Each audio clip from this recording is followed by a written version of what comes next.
2021, a little bit of change. And we got Sinelia Lewis in studio. How are we doing? I'm doing fine. Well, it was nice to talk with you on the phone last week and just kind of get a little bit of a backstory, and then learning all the details, seeing the article coming out, Wellness with Sinelia is off to a great start. Yes, it is. So take me through your background and what led you to start your service organization. What led me to the service organization? First of all, I'm from Haiti, my background, and I came in U.S. and even way before back home, I was always love serving people. So when I came here, I continue my calling, serving people. I remember my first job was in caregiver and cleaning. So all my life I've been serving. Yeah. So I had opened my own business caregivers company. I was serving people for the past over 10 years in Missouri. And then during 2020, I couldn't do one-on-one work. So I was coaching over the phone, telling customer what to do with the client and kind of slow down the worries, because everyone was worried about what's going to happen. And so that's where I learned to go to school for coaching. I'm like, okay, I'm doing it now. I didn't get paid. So, so that's, I went for a health coach. And then by doing health coaching, life coach, I graduate and I start coaching on food and exercise and stuff like that. So, and then I start thinking about my personal life, how I grow up, and even though that in Haiti they didn't looking at me like I had a disability. I can say thanks to my father because I was slow growing up. If it was here, they would have said I have DDD and all those kind of, And I come to, time to time, even people I deal with, and even my family, my sisters and brother, they are more developed in talking and stuff like that. So my father used to tell me, you have no disability. It's just that you think with, I'm left-handed, I'm left foot. You think with your left brain instead of the right brain. So that's how my father was putting it.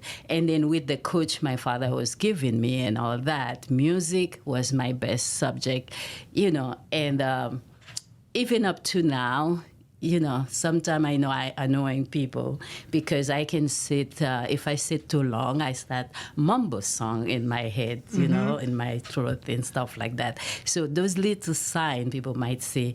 And then, so I said, I had to do that, working with autism. And I will put it as my priority because of those kids. That's why I target the child because over here in America, they only can discover like 6 to 7 years if the child is autism. But during those times, there are precautions that we can take or help them to develop that block that cause them not speaking. Well, and what I wanted to ask you too is, you just had a great point there, and just that a little bit of that anecdotal story with your father, and how there's nothing, you aren't slow, you think with the other side of the brain than that. Yes. How important was it to have an advocate, especially when you were growing up like your father? Because and I think it goes right into the services that you're providing is being that advocate, because sometimes you might have 45 people saying, "Oh, you're wrong, there's something wrong here," but it could just be that one person that says, "No, it's just we got to do things a little bit differently and we'll get you there." And that's what I was just feel like is so empowering with this. So what was it like to have that kind of coach in your corner, growing up and being able to develop the skills that you needed? Oh, he was my hero. Yeah, it sounds like he it. was my hero because I can come to him anytime that I feel like I'm down or people bully me out. Not bully to say push me. Bully can be anywhere Mental, when mental. When people say, "Oh, you're not good enough. You don't do this right," but yet you're trying your best to do it on your own understanding. You see what I mean? But since you didn't do it the way everybody does it, then you're wrong. Then it's wrong. Yeah, and that's what I was really hitting on there, because to have someone like your father who really empowered you, it seems like, just from that conversation. I mean, just think what you could do with so many other children in this community that went through the same things that you were going through as a child. Is that something? Is that really what kind of caught you to this? That's what caught me, and then so I had to have more study on autism, music per se. So that's where I learned to LTP training. LTP training had helped me too on my growing up, because even up to now I still use it, because every step of the way, like the upgrade mind, because they have time. You want the thing is inside you, and you want to put it out, but yet it's stuck there. You can't put it out. You don't know how. You try very hard. So that music level kind of relaxes me to kind of put the brain together and then release it out. That makes a ton of sense. Well, and take me through, how these 45-minute to 1 hour sessions work. If I call you and say, hey, I have a child who is going through, that has some issues early on in that 5 to 6 year age range, or 4 to 6.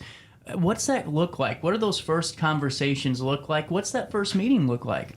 The first conversation I have is with the parents, and I have the website, not my website, but the company website, where I have the link that I send the parents. So they have a session, like just filling the information. It's like a test to see the level of communication or the level of the brain. Yeah. And so that they can start with the music, because the music have level 1, level 2, and all that. So after that, the parents does that on their own. And then the company sent me the information. And when they sent me the information, then we scheduled to meet.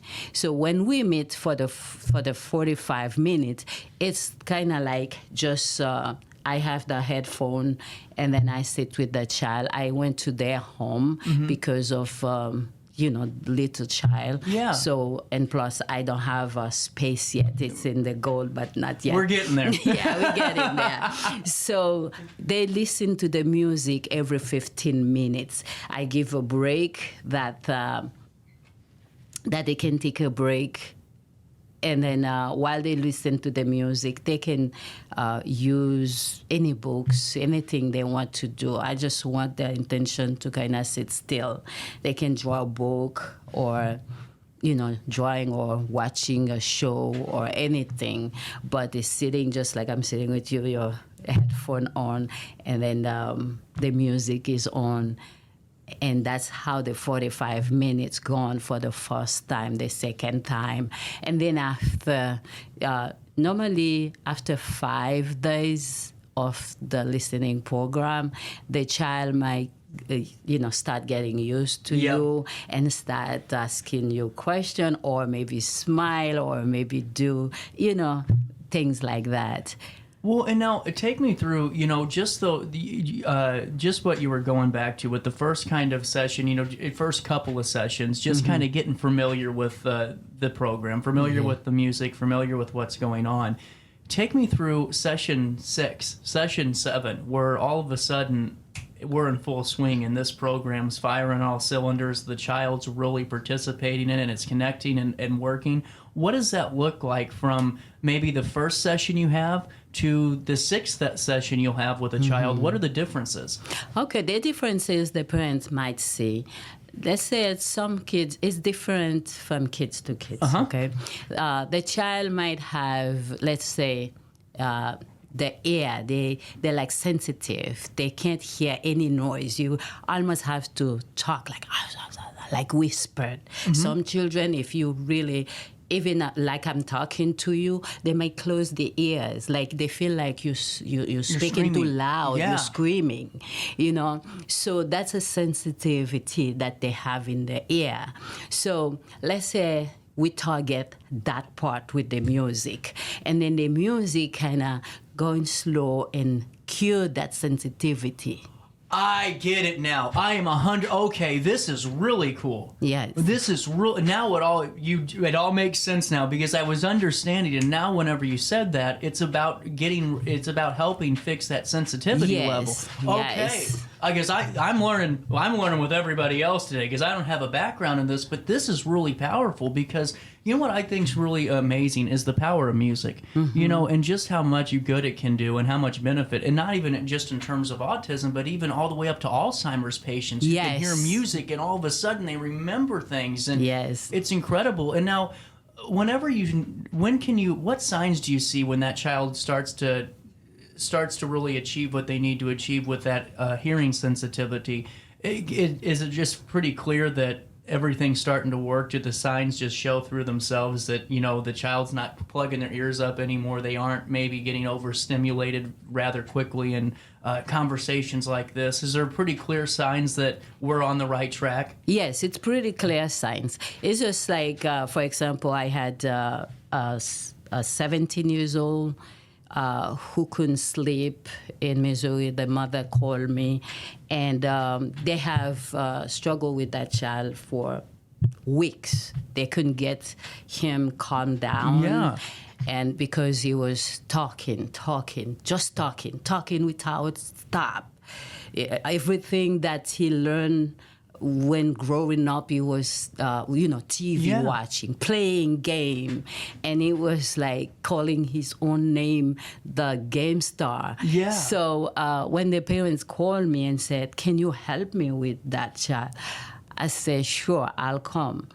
And then when I went there, I kind of got him. He come, he said hi, he sit down, and I said, we're just gonna play a game. Just put that music in the headphone in your head.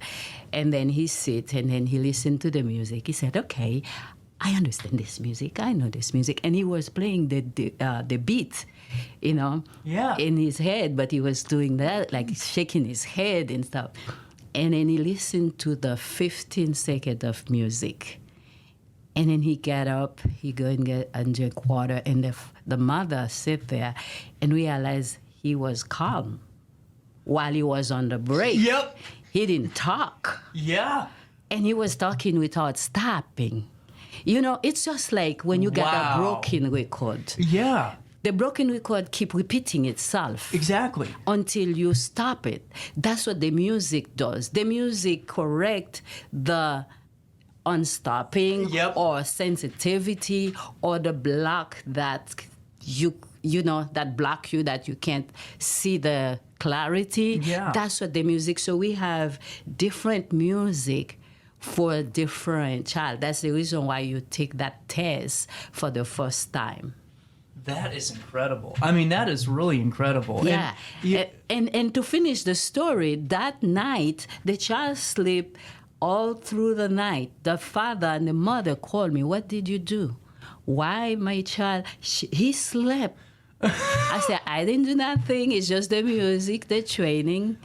But that's invaluable. I mean, that's priceless. You can't put a price tag on that, especially for the stressors that could cause for parents and the whole entire family dynamic. You know, especially if we're talking weeks and weeks of, you know, somebody who's in distress. Yes. This is really important. And I'm glad. We've already been talking for like 20 minutes. Well, and I just, it amazes me. So how do people reach out? How can they learn more about the LTP program and about the services that you render through that program? What's the best way to get all this information? About LTP program, they can go to the Technology Brain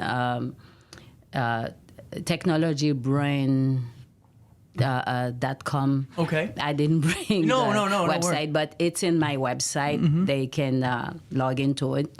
But they can reach out to me too to give them proper information, because they have different coach. Yeah. So they have to contact me to give them my link. That makes sense. That's Okay. what I was making sure of, because I didn't want them signing up thinking they got you, and they got did. me. Yeah. Exactly. So I had to kind of direct them into my link, and then with my link, they take the test, so the company can reach out to me, knowing that I'm the one that in Illinois. Okay. That's really cool. And now we have about 2 minutes left. Yes. And now, what are you do help in other avenues, correct? With just health, with lifestyle. Yes, I help seniors or people that's fighting against obesity, and I help people that's fighting blood sugar. Oh, yeah. Blood sugar is another big thing, because, it is just controlling blood sugar. You can't cure blood sugar, Right. really. I'm fighting that with my mother, Oh, even no. though she's not in medication. But you have you have Yeah. to watch what you eat and all that too. So I help those people through my website, wellnesswithsinelia.com. It's a community. The thing is, my goal is not to really cure the problem.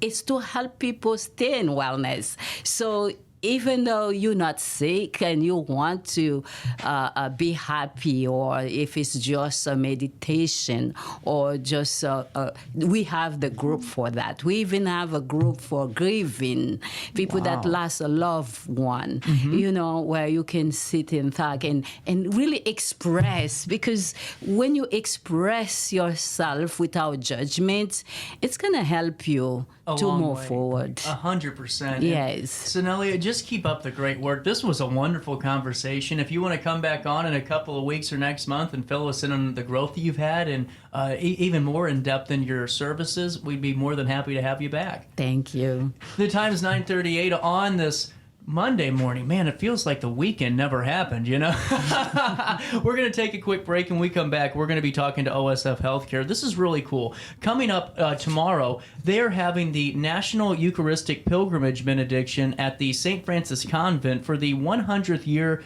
Jubilee of the Sisters of St. Francis of the Martyr St. George. This is a big deal. So we're going to get some insights, and we're going to learn more as well. We'll take a quick pause. Daily Show on a Monday hits you right in the nose after this one.